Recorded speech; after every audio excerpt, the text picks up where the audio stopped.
That's fucking delightful. Fucking delightful. Fucking good combination playing. Sliding balls into space. Good. Excellent. Get them on the fucking roll. Hello everyone and welcome to the ROSSCO Report podcast in association with Sunderland Community Soup Kitchen. It's Phil hosting this week after Sunderland bounced back with a victory over Middlesbrough in the derby that isn't a derby, except when it is a derby, if you see what I mean. I'm joined by, first of all, Gav Henderson. How are you this evening, Gav? Tired, Phil. I'm in a food coma. I've been yawning for the past 10 minutes while we've been setting up, and I'm hoping it eases off. Now, I'm good, though. I am really good, and I'm glad to be here. I wasn't meant to be here. Just to let the listeners in, I'm filling in for Martin, which is why I'm not in the host chair this week. But I'm looking forward to it, being on the other side of things, being able to talk about the match. Yeah, absolutely. And we're also joined by Chris Wynn. How are you this evening, Chris? Cracking, Phil. First win over Boro, or first league win over Boro for like 15 years or something. Can't beat it. I was at that last game, by the way, I know. 15 years ago, So, and I did, and I could have cried. I could have cried earlier when I realised it was 15 years ago because it feels like 2 minutes ago. Yeah, very much so. There was quite a lot of hype going into this game, obviously with Tony Mowbray being a Middlesbrough legend, then being in quite good form under Michael Carrick. So just starting with you, Gav, what were your pre-match thoughts? Because for me, when I was driving to Sunderland this morning, I was a little bit nervous. I don't mind admitting that now. I had a bit of an iffy vibe about the game. I felt that they'd be really up for it, and obviously we were coming off the back of a defeat. So how did you feel about it? Did you feel quite confident that we would be ready to go? I think last night I was probably a little bit more nervous than I was this morning. So I'm not sure really. Driving in for the match, it didn't like. Obviously, there's this whole debate: is it a derby? Is it not a derby? And to me, a derby day gets your stomach churning. It makes you feel sick and anxious. And I had none of those feelings this morning. I was actually pretty calm. I'm with you, though. I think that there was a lot of tension in terms of thinking, well, Middlesbrough coming into this game brilliant, had rarely put a foot wrong under Carrick, to be fair. So I was a little bit worried about that. But one of my mates said this in the pub and he was bang on. I don't think we give ourselves enough credit for how good we are. And sometimes we don't really talk about that. We'll come into a game and we worry too much about what the opposition do. I think Tony Mowbray is pretty guilty of this. He likes to talk about how good the other team are. And that sometimes plants the seed in my head and makes me think about the other team a little bit more. Might be reverse psychology, I don't know. But yeah, I thought this morning, that we would be all right. I mean, I would have took a point. I said that to you when we did the Twitter space on Friday. I said I would take a point. But I was pretty calm. And to be fair, I was right to be because I think the players were as well. I just turned it to you as well, Chris, because obviously, the defeat to Swansea last week was frustrating. Obviously, it didn't really go our way with the red card and everything else.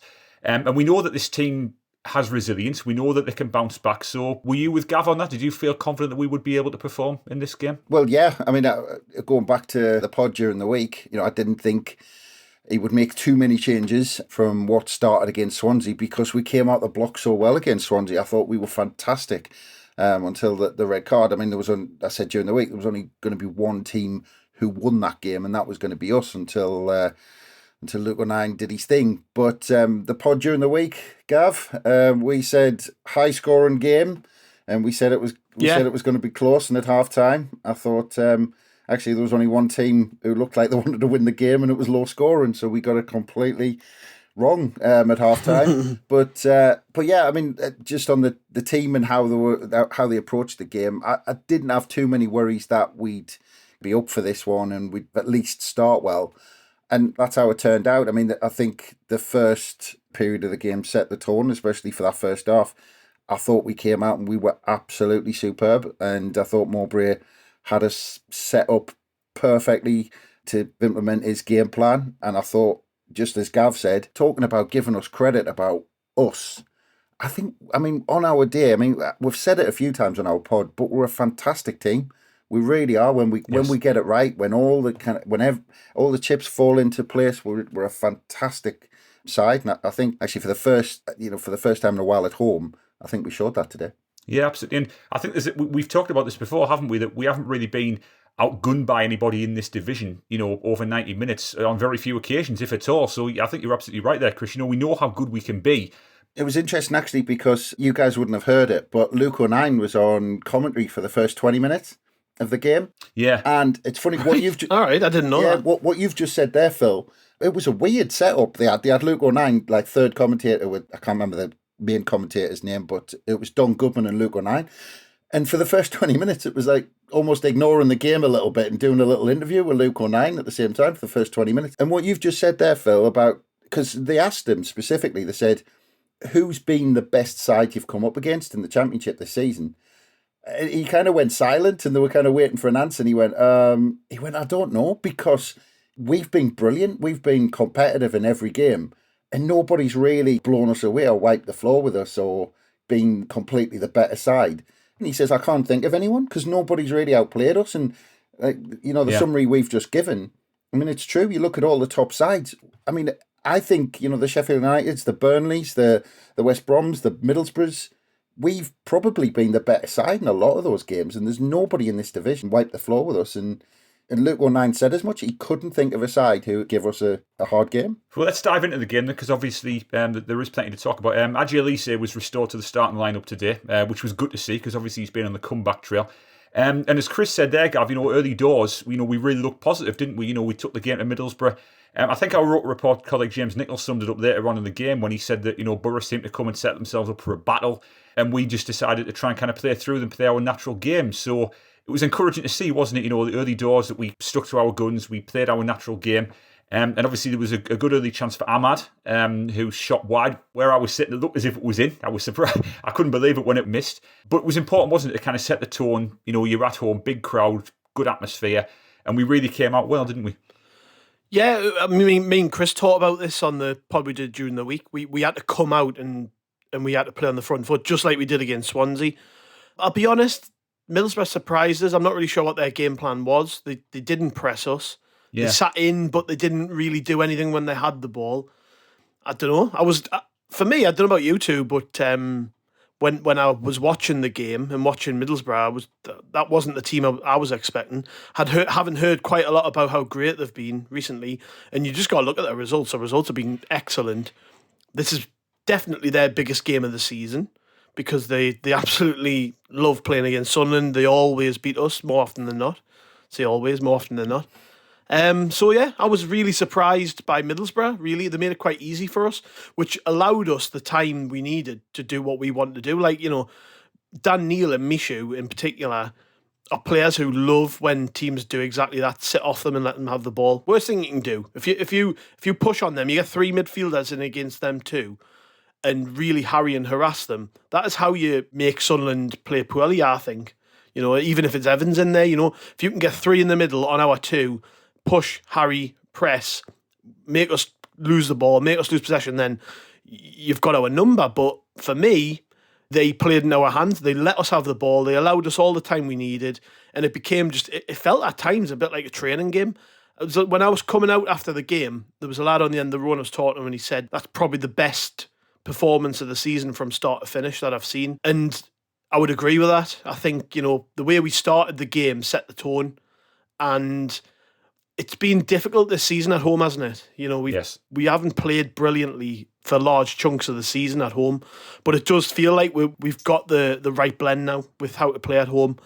And I think the early stages of the game were all us. I mean, there was only probably, to be honest, in the whole game, Phil, there was probably 5 minutes where Middlesbrough had a spell, and it was just after Elise went off when we had to change the shape and the system and stuff. So for the first 45 minutes, for me, it was all us. And that mad chance you just mentioned, he's got to bury it, hasn't he? To be honest, that's an absolute sitter. But what I'm glad about is that didn't sort of mar his performance. He just cracked on. He knows how much it meant to miss it, You could see he was devastated, but I think it was early enough in the game where he had enough time to put things right. So, I think there were a lot of key players there who had a real impact on how we grew into the game, and it started in those first 2 or 3 minutes for me. Yeah. Just on that Boro game plan, I thought it was quite interesting because I thought what they tried to do, I think they've watched us and seen how we've played. And if you watch, when their defenders were on the ball quite a lot of the time, they were purposely just standing on it, just kind of almost wanting to get us frustrated by taking so much time on the ball. And I think they wanted to dampen the game down and almost kill the game, because the commentators were saying a lot that the sounds coming out of Michael Carrick on the touchline were basically calm down, slow everything down, keep everything slow, because they didn't want a frantic game with us, because I think we've got the better forward players. And in a frantic game where it comes down to who's better in that final third, it comes down to who's got the more talented players in those forward areas. And I think it would play into our hands, like you said, Gav. The other big thing, I think, in that game plan, in those early stages, they did try to press us. But I think actually, almost by chance, because obviously our game plan is normally to press anyway, but I think them pressing us, one of the things that kind of changed the dynamics of that was Evans picking up that knock in the first 10 minutes.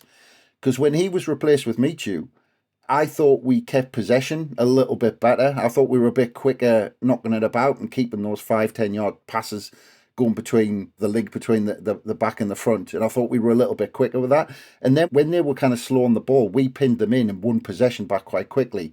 But when we had the ball, we didn't give them much of a chance to close us down too much, because I think Michu helped. And Dan Neil, we'll probably touch on Dan Neil, because Dan Neil had another incredible game today. I thought he was amazing. But those two in the midfield kept things ticking along so quickly that I actually just don't think Middlesbrough could handle it. Well, let's talk about the midfield in a little bit more detail there, because obviously we saw that Corey Evans, he picked up an injury, tried to carry on, and then he went down again, and he was then replaced by Edouard Michu. And I'll just throw this to you, Gav, first and foremost. Now, we've seen that Michu's got quality. We've seen that in flashes this season whenever he's been on. We can see the talent he's got. But there's constant, whispers that he's too slight, he's too wiry, he's not ready for first-team football in the Championship, and so on and so forth. So when he came on today, I don't know about you, but for me, it felt like a real kind of acid test for him. A game against Middlesbrough at home, you've got an expectant crowd. They're going to be hoping you can produce something, and you've got to get out there and you've got to perform. And I felt that it felt to me like a real breakthrough game for Edouard Michu today. I just felt that the way he played, the confidence he showed, the way he sprayed the ball about. I thought his off-the-ball work was quite good as well. When he was running, he put a real shift in. It was great to see him and Dan Neil, who we'll come on to later on, but it was great to see that from Michu, wasn't it? Really, really encouraging performance today. Yeah, I was most impressed with the off-the-ball stuff, if I'm honest, Phil, because I've seen him do all the nice, tidy things with the ball. Like, we know he's a good footballer. We've seen that in bits and pieces as he's been here. But what I haven't seen, certainly over a consistent period, is just him putting himself about. Like, it's not a derby to us, whatever, but it is a big game. The crowd was buoyant. There were a lot of people there. The Boro fans were making noise. It is a big occasion. It felt a bit like a big occasion. The players will have known that. And I think Michu played like a player who had to prove something. He wasn't expecting that opportunity to come early in the game to get on the pitch. And to me, when you get them chances, you've got to take them. And he took it. Like, we've seen that with Trai Hume. Trai Hume got a chance, took it. Michu's turns came around now because someone's got injured. He's came into the team. There are going to be occasions when we play teams who, like I say, press us a little bit more. I think that Boro did make it easy at times for us, especially in midfield. But when we didn't have the ball and it was loose and there were 50-50s to be won, he was putting himself about and he was making tackles. He gave probably, if I'm going to be critical, gave probably a few too many fouls away. There was a couple of times where he, leaving his foot in, but that's something you can iron out with time. The important thing was I wanted to see the desire and the commitment. And it was really, I don't know if you heard Tony Mowbray's interview after the game, but he mentioned Michu and he says, I've been telling them to enjoy his football. He says, because a lot of the time I look at him and he's tutting and he's shaking his head and he's whinging. And I've told him football's to be enjoyed. You're here to enjoy yourself. Yeah. And, I think I saw a bit more of that from him, because enjoying your football isn't just about scoring goals, making assists, making nice passes. It is about getting stuck in and playing in front of big crowds and stuff, and really eating up the atmosphere. And I think we saw that from him today. So I was over the moon with that. I don't think he's going to play like that every week. If you start him every week, you're not going to get that type of performance from him. But what it does show me is that he's settled in now, and he's ready. He's ready at least to push the lads ahead of him. The only problem is, I think, is that Corey Evans' injury. I say a problem. It's not really a problem, but it doesn't look like Corey Evans' injury is going to be like a one that's going to keep him out long term. He'll probably not play in the FA Cup game next week. But Michu's got a chance now, because to me, when you play like that, you deserve to stay in the team. So fingers crossed he plays against Fulham and it's against a Premier League team and he showed everybody what he can do again. Got to say hats off to the kid. He's got an opportunity there and he's took it. They were talking to Luke O'Nine about Michu when he came on as sub, and they were asking him about him and what type of player he is and all this sort of stuff. And he says at times he's whipped the old photographs out with Mbappe and Messi and all that sort of stuff. But I'd love, just like Hume, we were talking a couple of weeks back, Gav, about Hume getting that, getting a place and having a run in the side. Even though his first couple of games, he looked a bit nervous until he got his rhythm and he got into it. I'm feeling exactly the same about Michu. I'd love to see a run of games with Michu playing alongside Dan Neil and seeing how that goes. Yeah. Because, I mean, Michu's obviously got it, but I think he just needs a run in the side. Yeah. I mean, we saw that. I mean, they're both very, very young still. And we saw, you mentioned Dan Neil earlier on, Chris, and I think that, he's been one of the real kind of, improved players in recent weeks and months. He's really starting to develop his all-round game. I think you've spoken about, Gav, how he's added more defensive bite to his game as well. His positional awareness is getting better. Obviously scored last week against Swansea. And I just felt that the maturity that those two showed today, okay, as you rightly say, Gav, Middlesbrough allowed us the time and the space to do what we wanted to do, which is, it's not going to happen every week, so we had to cash in on that today. But to see them play like that was really, really encouraging, wasn't it? And ordinarily you might think, well, Corey Evans going out with an injury, that might be cause for concern. And okay, we do need him back because we know what he brings. But it's good, isn't it, to see that, the younger players in that midfield area, and we still got Abdullah Bar as well to really start making a bigger impression as well, that they can step up when asked. I mean, it's a really, really encouraging sign, isn't it? It is. I think the important thing for me is it reaffirms that we've got competition for places, because for a little, I think Mowbray hinted at this again after the game. He was talking about how when he looks to the bench, he's only really got young lads there. There's a bit of a hint that, at the minute we could probably do with a little bit more in terms of just established talent to pick from. We've got quite a lot of lads out injured. But to me, it does show that we've got competition for places, and Michu's not going to start every week. I think, I'm not sure what the situation is with the deal from PSG, but when you've got your own players to develop, and then you've got someone who's possibly going back to Paris, in 4 months or so, it is tough, isn't it? Because you're looking at it and you're thinking, well, if he's not quite good enough to play ahead of Dan Neil yet, then he's just going to have to be back up.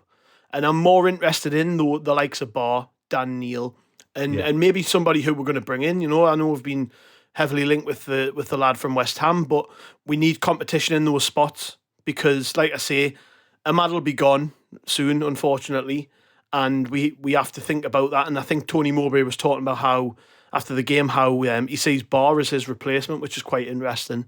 And he wants to see Bar really push him and do some of maybe look up to Ahmad and see what he's doing in the team. And then when he's coming on, maybe, do some of those things too. And obviously, as the window progresses, we might sign a player who's going to come in and offer a little bit more of a competitive edge in those positions as well. So, yeah, great to see the young lads play well together. And I think the maturity we've seen from Dan Neil in recent weeks has been brilliant. I think I was one of the people, certainly privately anyways, just sort of wondering when we were going to see him ignite, because it felt like for probably up until the World Cup, really, that we hadn't seen him ignite. He'd played a lot of football, but hadn't really done much. Yeah. And my concern was, he's going missing in games and he's not putting like a physical footprint on his performances. He's on the pitch, but is he putting himself about? Is he winning tackles? Is he winning 50-50s? Is he controlling games yet? Because for a player who's got so much hype, we want to see that in this league at least, so that when it comes to it, we know he can play at a higher level. And for me, I don't know about you, but since the World Cup, I think that's what we've seen from him. I think he looks a different player to me. Yeah, and absolutely. That you've got to give big credit to Tony Mowbray, because he has stuck by him and played him every single week when he hasn't played so well, knowing that eventually it would click and eventually this is what you'd get. And there's not many managers who will do that with young players. The last manager before this one had the opposite view on things and didn't play him at all. So, when I think of it that way, I think we're in a good spot right now. We've got the right manager picking the right players and giving them the right opportunities to grow. And today felt like a little bit of a culmination of that, where you're looking at a lad like Dan Neil, who is still very young and still very inexperienced, but almost looked like the experienced head on the pitch running the show. And I was over the moon with that. You've got to give a lot of credit to the management on how they've dealt with Dan Neil this season, because we had chats earlier in the season, and I think a few of us were thinking it would do him the world of good to have a couple of weeks off. And actually, the best thing for him was to just stay in there and plug away and learn from the mistakes that he made. I mean, like the likes of the one against Sheffield United at Bramall Lane, and I think there was one at home he made quite high profile. And he's just, I mean, to come through that and to, his first year in the Championship. And honestly, the way he's playing these last few weeks, I don't think there's a better midfield player in the Championship at the minute. I think the way he's playing, he's winning tackles, he's passing is fantastic. He's learned now. He's now driving with the ball, which he's never done before. Yeah. And you can tell he's beefed up as well. I mean, just in the space of 12 months, he's beefed up. And I mean, if we were talking about scouts coming out watching Michu, seeing how he's getting on. I mean, if they're coming out to watch Michu and they see Dan Neil play, I mean, I'd imagine he'd be on the radar of a few Premier League clubs the way he's progressed in the last 12 months, because he's been fantastic. The confidence as well, though, like that he's got at the minute is ridiculous. Do you remember that moment on the edge of the box where he just totally changed direction and took like 2 or 3 lads out the game and then played a long raking ball over the top? I think it was to Stewart. Like that in the ground, I don't know if it came across on the TV, Chris, but in the ground, that just wowed you could just hear everyone like, whoa, like because they loved it. Like, you love watching good footballers do things like that. And all he did was turned, but it was the confidence he had to do it in the box. It was like, I'm not by any stretch comparing him to Paul Gascoigne, but it was a bit like Gaza. It was like, that sort of like just that little turn on the spot that Gaza used to be able to do and take players out of a game. It was a bit like that. Yeah. Lovely to watch. Like, and the other thing we haven't really spoke about with Dan Neil is, he's a local lad. He's a Sunderland fan, and that'll have meant a lot to him today to play in such a big game. He's probably not played in he hasn't played in it. If it is a derby, he hasn't played in one before until today. And certainly, seemed to bear the weight of the fan base when it came to sort of playing out on the pitch. We'd all love to have been Dan Neil today. Yeah. I mean, I think the point that you made earlier, Gav, about Tony Mowbray and the way he's kind of nurturing these young players, Dan Neil, Michu, etc., is absolutely valid, because it's obvious that was a big part of the reason why Mowbray was brought to the club after Alex Neil left. He had a reputation as being a bit of a mentor, an older kind of fatherly figure for young players. He had that at Blackburn, and I think he's certainly developing that at Sunderland. And you're absolutely right. He stuck by Neil. He showed faith in him. He's also managed the likes of Hume smartly. He's managed Michu smartly as well. And these lads are definitely starting to make a really big impression now. So I think it's fantastically positive. So we'll just come back to the game and look towards the end of the first half. Obviously, we didn't make the breakthrough. Ross Stewart had a goal ruled out for offside that I didn't see. From my vantage point, I couldn't tell whether it was offside or not, but having seen it on the TV, it obviously was. I think it was a ball in from Ahmad, and Roberts had the shot. It was parried, and then Stewart obviously had it in the net, but it was ruled out. So 0-0 at half-time. We'd been the better team, without a doubt, but obviously, Boro had been a little bit stubborn and a little bit resilient. But then 5 minutes into the second half, we finally made the breakthrough. And I know that you're going to talk about this, Gav, because it was an absolutely perfect pass from Patrick Roberts, wasn't it? Just a ping ball over the top. Stewart chases it. Whether it was a penalty is highly debatable, depending on which side of the divide you're on. It wasn't a penalty, but I don't give a shit. I was going to say, if that had been given against us at the other end, I think we'd have been spitting feathers, to say the least. But obviously, Stewart steps up, and it was a strange penalty, wasn't it? Because on his recent penalties, I think against Blackburn and against Wigan, he's kind of gone low and kind of buried it. It was in off the post against Wigan, but on this one, he kind of put it at a good height for Zach Steffen. It was parried, and then obviously Stewart was able to tap the rebound in. So we got the breakthrough. So how did you see that, Gav? Did you expect Boro to kind of really start piling on the pressure in response to that? Well, just on sort of Stewart and the goal, to be honest, he didn't really have his shooting boots on today. I think if there was going to be one criticism of Ross Stewart's game, I thought he was outstanding. Like as a performance, brilliant. At times he was at left back defending, then he was hairing up the pitch to get on the end of a long ball or link up play or whatever. Yeah, brilliant, just typical Ross Stewart. But in front of goal, he was a little bit poor, and I wasn't really confident when he stepped up to the penalty. But luckily for us, their keeper was absolute dog shit, and thankfully he parried it back into him. I mean, the goalkeeper for them, oh God, how was he playing for Manchester City last season? Absolutely terrible. But thankfully for us, he was awful. Stewart puts it away. Was I expecting a response from Middlesbrough? No, because the problem is when you go down to 10 men, and we've seen this, this literally happened to us last week.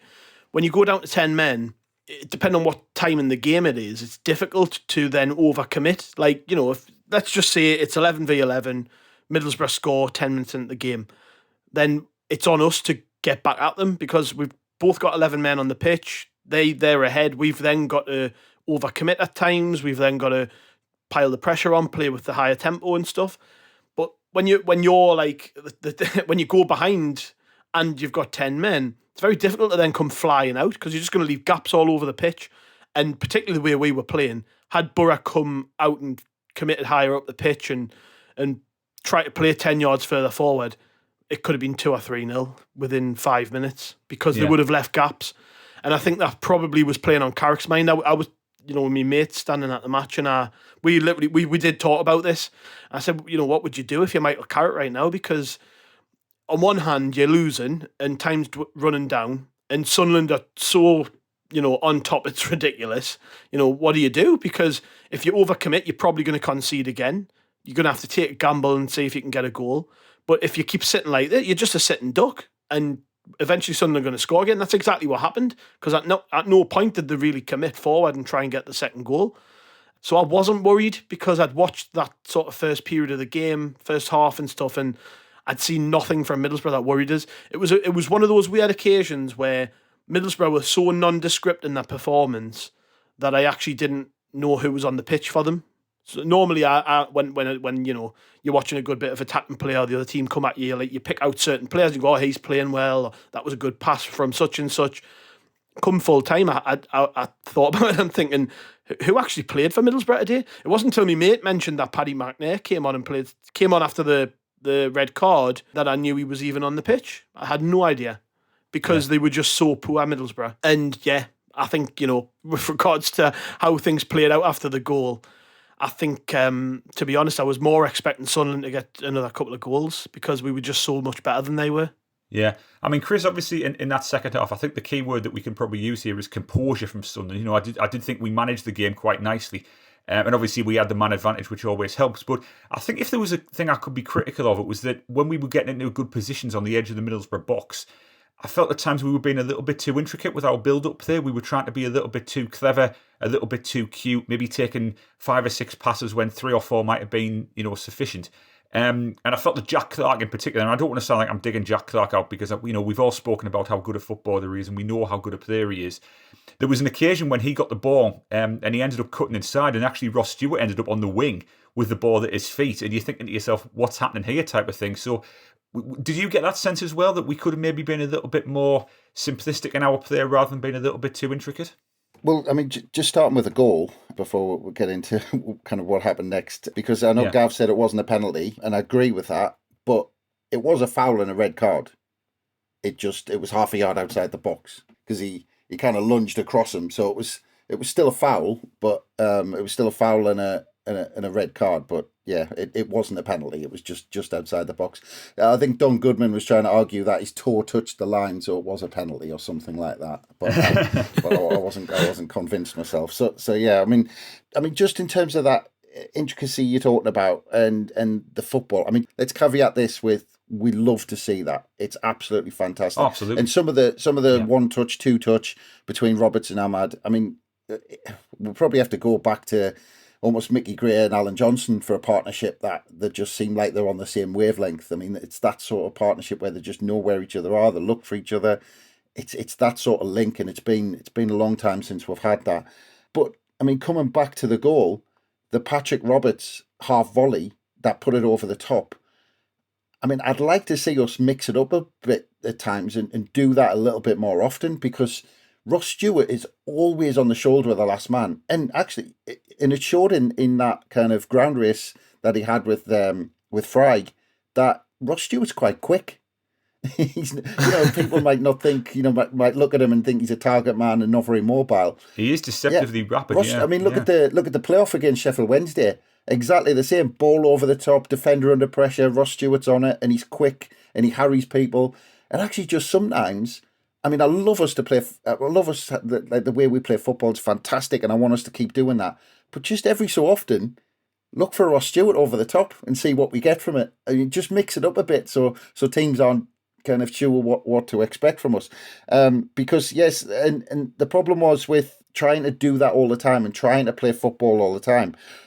We did that, and what ended up happening, Gav mentioned it earlier on, that we looked so comfortable until, and I don't think it was completely down to the substitution, but like you said, when Wright came on for Elise, and for about 10 minutes, we just kept shooting ourselves in the foot constantly for about 10 minutes. And we invited quite a bit of pressure on from, well, say quite a bit. They got in down their left-hand side 2 or 3 times and maybe should have put better crosses into the box. They got in a couple of really good positions and didn't do anything with it. Luckily enough, their crosses weren't great. But there was about a 10-minute period before we got the second goal where actually you just thought, if they get a lucky bounce, there was a couple of kind of scrambles in the box where we couldn't get it clear, and if it just fell to one of them at half a yard and they're stuck in the top corner or something like that, it would have just felt like, all that hard work just went in the bin for a stupid 10 minutes where we couldn't hold on to the ball. But I mean, other than that, like you said, the game management was great. Other than that, just one period of 10 minutes where Middlesbrough, you thought, God, if they just get a lucky drop of the ball, they might get back into this game. But nevertheless, we did manage to emerge from that spell of Middlesbrough pressure, or the mini spell of Middlesbrough pressure. And it was Ahmad who, of course, got the second goal. The link up with Roberts again. Lovely little pass out to him. And I think this was probably what you would call the classic Ahmad goal, wasn't it, really, Gav? Just a little cut inside, drop of the shoulder, whips it near post, and the keeper's left flat-footed, and it's 2-0 at that point. But what I wanted to ask you, Gav, about Ahmad, and you mentioned this earlier about how he's not going to stay with us beyond the end of the season. He's obviously going to go back to Man United. Do you think the perception of Sunderland is now that of a club where young players' development can be helped rather than hindered? Because obviously we've seen it with Ahmad, we've seen it with Michu. We're bringing these young players in, and you mentioned that Tony Mowbray has created this really positive environment for them. That's going to be good for us in the future, isn't it? If we are thinking about using the loan market to kind of give us a bit of a boost, teams are going to want to send their young players to Sunderland, which is a huge positive for us, isn't it? It is, and when you're the other thing, you sort of break it down. Ahmad cost a lot of money at Man United. So their fans are expecting him to burst on the scene at some point. So there's a lot. It's not like when you look at their squad and they've got Alanga and they've got Hannibal and they've got Taith Chong. They've got quite a lot of good young players coming through.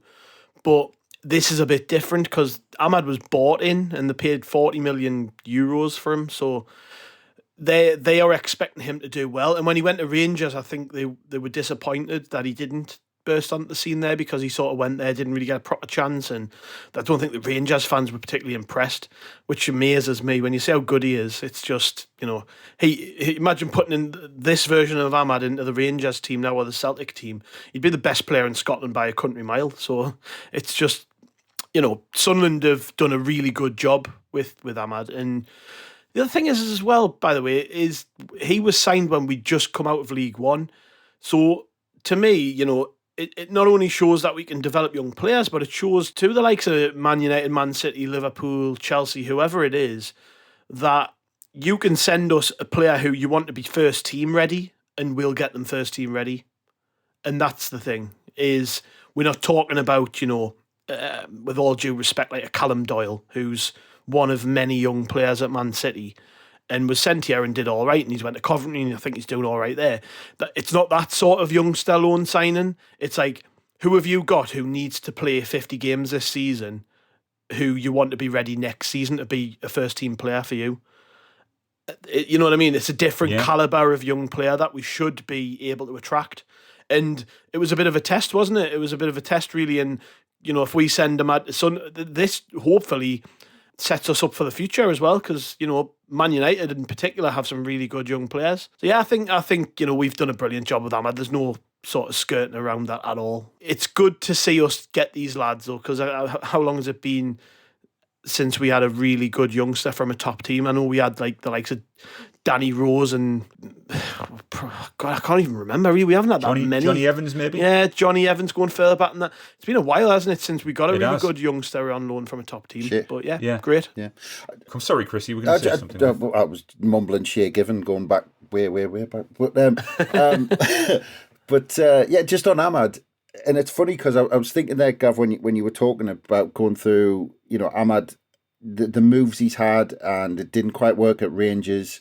And if you're Manchester United and you were looking for a team where Ahmad could actually progress and kick on, I don't think there's any other club in the Championship who play the style we play and would allow Ahmad the freedom to do what he does.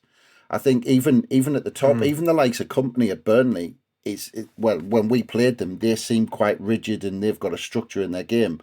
Whereas, and it's funny again, I'll just go back to Luke 09 in the commentary because they asked him about Mowbray. He trusts the players, he trusts the forward players, and he doesn't give any of the forward players instructions. He basically just says, go out and play. He said, you're all good players, you know what you do and go out and play. And he said, and 09 said what he does is behind them, he puts that structure in place where he protects basically everything behind them. And he says to the front players, the front four or whatever, just you go off and do your thing. And I think there's no other club in the Championship who Manchester United could have sent him to that would give Ahmad that scene to do his thing and to kick on. Yeah. Well, speaking of the style of football that you mentioned there, Chris, we've actually had an interesting tweet from someone, from Paul B. An interesting tweet? To say, are you sure? An interesting tweet? Do they exist? It is very interesting. I'm going to read this. I'm going to read this tweet out, and it might trigger a bit of debate. Roker report. I'm starting to think that this Sunderland team play the best football of any I've seen. I started watching in 1992. The Peter Reid years were successful and the football was exciting, but was it as slick and sexy as this? What do you think about that, Gav? Because for me, and it was Chris actually mentioned this, I think the Peter Reid team, we weren't afraid to go along at times and hit Niall Quinn with those diags from Macon, for example. But we could get it down and play some very good football. So what do you think? Where do you think this Sunderland team ranks in terms of attractive play? Right up there, yeah. I mean, the game's different now. We're talking about a Sunderland team from 25 years ago. You know what I mean? Be careful, yeah. It was very traditional. 25 years ago. Yeah, I know. Sorry, mate. 25 years have gone since then, and the game's totally changed. It was a more attritional style of football, wasn't it? Everyone played 4-4-2, and we played lovely stuff. But I'm not sure I've ever seen a Sunderland team play this style of football. I know Poyet tried it, but he was trying that in the Premier League with a squad who weren't really good enough to do it, and they weren't all young lads either. That's the difference. This is a very young team. It's not, you're not seeing Danny Bart, Corey Evans, those lads sort of playing the slick, sexy football. It's the youngsters who are getting the opportunity to do it on a big stage who are doing that. Yeah. Yeah, go on, I'll say it. It's probably the best football I've ever seen Sunderland play. I love going to watch us play. I love it. I've seen some decent teams play some good football in spells at Sunderland, and I never missed a game through I was only young, but I never missed a game home or away right through that Peter Reid era. Best time ever to be a fan. We were excellent. We used to just turn up at places and expect to win because we were that good. But I think I enjoyed this football more than I've ever enjoyed the Sunderland team playing football. It's the type of football where you pay your ticket money and you're going to get your money's worth whether we win, lose or draw. I love it. I love going to watch it, and I love, I think Chris mentioned there about how Ahmad and Roberts are on the sort of same wavelength. Just watching them two at times, that is why you're a football fan. Yeah. And you see teams turn up at the Stadium of Light who can't string 2 or 3 passes together, and you think, God, how shit must it be being a fan of that team? And that was us. That was us for so many years.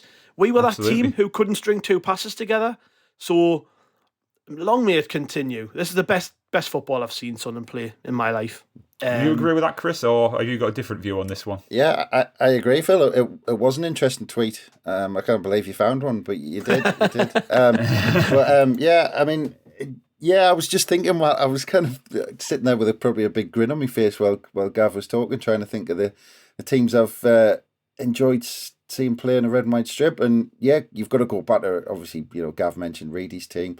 But Reedy's, Gav was right. I mean, Reedy's team was different in a different time because it had that kind of blood and thunder kind of aspect to it, in midfield where we had Bally in midfield, or whether it was Gavin McCann going in and smashing someone. So it had a different aspect to it, and it was getting it wide, getting balls into the box.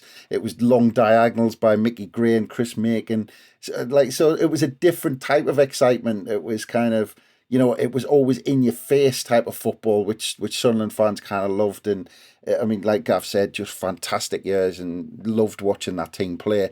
This is very different. It's different to the Poyet years as well, because he tried to play short and he tried to play a passing style, but Poyet was very slow. He wanted us to build slowly from the back. And this team, it's almost like they try and get it into the final third as quickly as possible. And then in the final third, we try and do something wonderful. Like Ahmad and Roberts and Clark and, those front players. Like you mentioned Clark early on, Phil, and Clark wants to beat his man 3 times and then play the pass. Sometimes it would be beneficial for the side if he got that half a yard and put the ball into the box quickly. And I think actually Ross Stewart was miffed off a few times that the ball didn't come to him when he made a run, because the ball didn't come in when he wanted it. It was kind of going back on himself. But yeah, around the box, I've never seen this intricate passing around the box and these little 1-2s and trying to play each other in. Part of us doesn't want to say this because I think I love watching it. I love watching it. I love seeing it. But at times, sometimes it's slightly to the detriment of how we're doing in the game, because sometimes we almost forget about creating a chance because we want to do something fantastic. We want to do something that happened in this game, by the way, Chris. That did, absolutely. Yeah. And they want to do something that looks beautiful instead of just saying, knock it into Stewart and create a chance. And sometimes it's that element of frustration, but it's fantastic to watch. Yeah, I mean, some of the fans who were sitting with me, especially in the second half, when we were, kind of weaving all those patterns on the edge of the box, and you're just thinking, get it in the box, be a bit more direct. So you're absolutely right, Chris. It is wonderful to watch, but it can be frustrating at times, because when the moves break down, you're kind of back to square one and you've got to rebuild again. But nevertheless, we came through, emerged 2-0 winners. Very positive result and a great response to the Swansea defeat as well. So obviously, FA Cup next week. Plans for that one, Gav? Obviously, we're hoping that Corey Evans isn't out for too long. I would imagine he probably might not have started that game. I think you mentioned it earlier on. Another chance to rotate and give some of the younger lads a test. The Craven Cottage Premier League team should be a good test for them. Yeah, I feel a bit sorry for Tony Mowbray, because I think deep down he wants to take the game seriously, but he knows that at the minute we're the walking wounded. So he's probably going to have to make more changes than he really wants to, because let's be honest, like we're just talking there about how this is great to watch, and we all know when we're pretty much safe now. I think we're all right, and that means to me that we should take the FA Cup seriously, and a cup run would be brilliant. I mean, no better time to do it than in the 50th anniversary year of the last time we won it. I can't see any reason why we can't go to Fulham and win, which sounds mental, but given just how we play, I just think we can give anybody a game. I'd love to see us play a Premier League team actually who are doing well. So I'm really looking forward to the game, just because it's going to be. I'm really interested to see how much sort of lack of fear we play with against a Prem team. And this is I think this is about as good a test as it gets, because although Fulham are doing brilliantly and they're a really good team, this isn't like going to Anfield or going to Old Trafford. We're going to Craven Cottage. You know what I mean? So I'm really interested to see how we do in this game. I think this is going to be Sunderland showing off. I think he's going to tell them to go out there and just go for it. You've got fuck all to lose. Go for it. Why not? I think he will. I think it's a free swing, isn't it, to a certain extent? So, and for me, that's the environment these players will thrive in. Like, go to Ahmad and say, show Man United why next season you need to be playing against these teams in the Premier League. Show them you're good enough. And that's all you've got to tell them. Go and do your thing. Do what you've been doing all season for us, but against the Premier League team. They'll not live with you. Do it. Go for it. Yeah. They'll leave gaps. You're getting behind. You're good enough. Go for it. And I'm really excited for the game for that reason, because I think we can beat them. What I would do, though, I know he's probably, like I say, he's probably going to have to rest players, but it'll be interesting as the week develops to see who's back fit. Because I might be wrong here, but didn't he say in his pre-match press conference he was expecting 4 or 5 players back for Monday's training? So if that's the case, then he should have a lot more to pick from, and this might be a good chance just to get some lads back into the team. But I would at the same time, I want to see Bar play.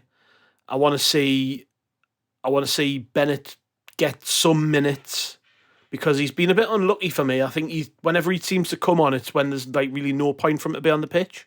Yeah. Or we've had to make a tactical switch. You know, the one game he started, which was the last cup game, you know, he was taken off by the time Stewart came on, and I felt a bit sorry for him.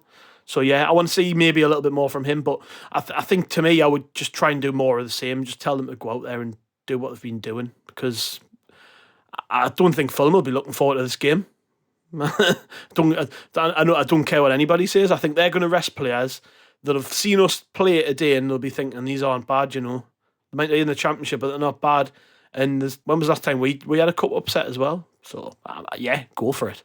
Yeah, would you agree with that, Chris? Good chance to go down there and test ourselves, because as Gav said, it's not like we're going to one of the real kind of stadiums that would hold a fear factor for Sunday. We're not going to be running out at a full Etihad or a raucous Anfield. And no disrespect to Craven Cottage, it's a great old stadium, but they should go down there with a bit of freedom and go down there and enjoy themselves, shouldn't they? Yeah, I mean, definitely. I don't disagree with anything Gav said. We should go with that attitude. I think that's probably right in this case.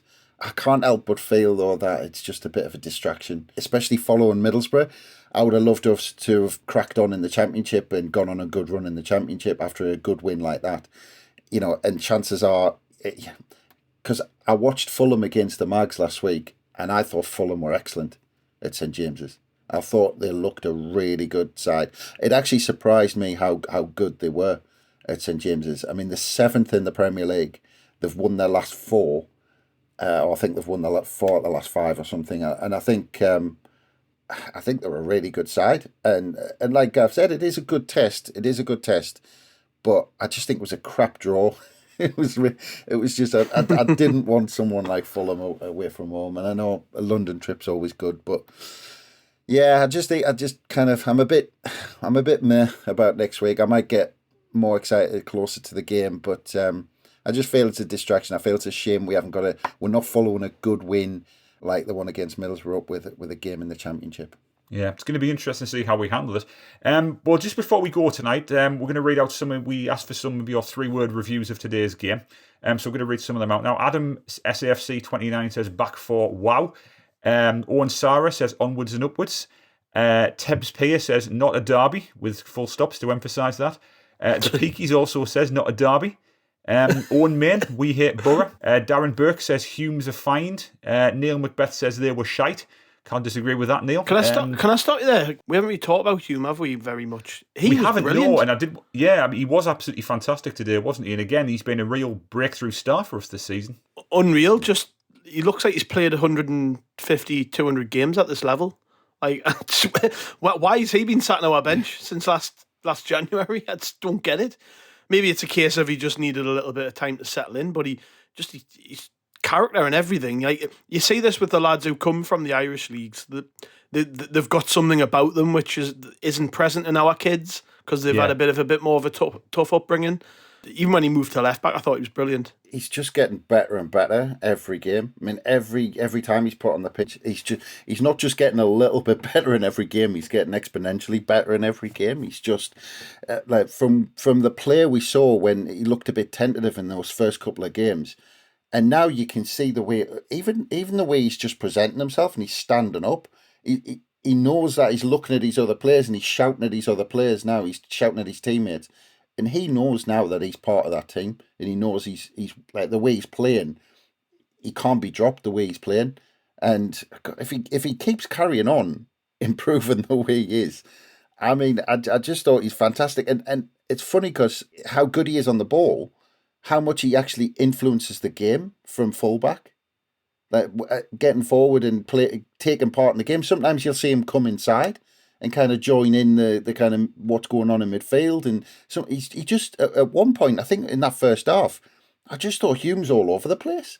I mean, he was joining in down the flank. He was joining in the middle. I just thought, at one point I was trying to work out, is he actually playing a fullback? God, long may it continue, because he's looking an absolutely fantastic prospect. The final 3-word tweet I'll read out is related to Trai Hume. Trai Hume's tash, says East End then, and I think that's we've got to let him off for that. We'll let him off. We'll let him off for that one. Right, well, thank you very much, Chris, and thank you very much, Gav, for joining me tonight. It's been a pleasure, as always. ROSSCOREBOUND.sbnation.com for all your post-match for that. We'll have plenty of that over the coming days. And we'll also be building up to next week's FA Cup tie at Fulham as well. So thank you for listening, and we'll catch you later.